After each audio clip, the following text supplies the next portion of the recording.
Saya ingin ke Bu Zuhro, pada pekan ini kita melihat ada momen yang bisa dikatakan spesial begitu ya. Presiden makan siang dengan 3 baca pres, kemudian juga Presiden mengumpulkan 197 penjabat kepala daerah di tengah isu netralitas. Apakah dua peristiwa ini bisa dikatakan cukup memberi confidence di tengah isu netralitas ini? Iya, tadi contohnya Mas Mukidi luar biasa. Apa yang diargumentasikan itu semuanya berkaitan dengan hal yang sifatnya ciri-ciri atau sifat-sifat yang buruk, ya, negatif gitu. Kalaupun kita cenderung ke sana, yang negatif tadi itu, ini benar adanya kalau kita lupa pada Pancasila kita.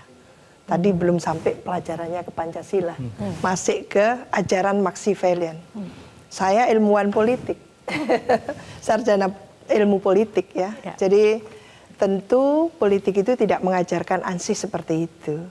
Jadi politik itu mengajarkan etika, moral, filsafat politik, dan itu yang tidak dipelajari secara seksama oleh kita, gitu ya.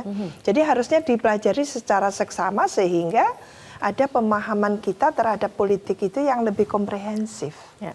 Lah, apa yang disebutkan tadi oleh Mbak mengenai acara makan bersama, mengumpulkan mendadak mengumpulkan ratusan mungkin penjabat ya PJ gitu ya, kepala daerah, itu apakah bisa memberikan relief gitu ya. Satu katakan obat gitu ya. Obat ketidakpercayaan publik yang sangat kuat saat ini terhadap keputusan-keputusan yang berkaitan dengan hukum. Yang hukum ini mestinya memberikan payung yang pasti, yang terukur. Tapi ketika itu tidak diberikan, maka masyarakat menuntut. Karena masyarakat ini yang memilih langsung kepala daerah, wakil kepala daerah, presiden, wakil presiden, demikian juga di pemilu legislatif. Maka ini demokrasi partisipatoris seperti ini yang saat ini sedang dimainkan, sedang dilaksanakan.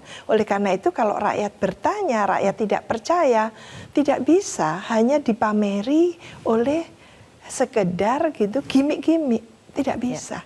Tapi rakyat antara tutur lebih dari itu ya. Iya, gitu. tutur kata dan tindakan itu harus padu, harus padu, menyatu. Apa yang kemudian dikatakan dan apa yang dilakukan ini harus selaras begitu ya untuk kemudian bisa memberikan kepercayaan juga kepada publik. Baik.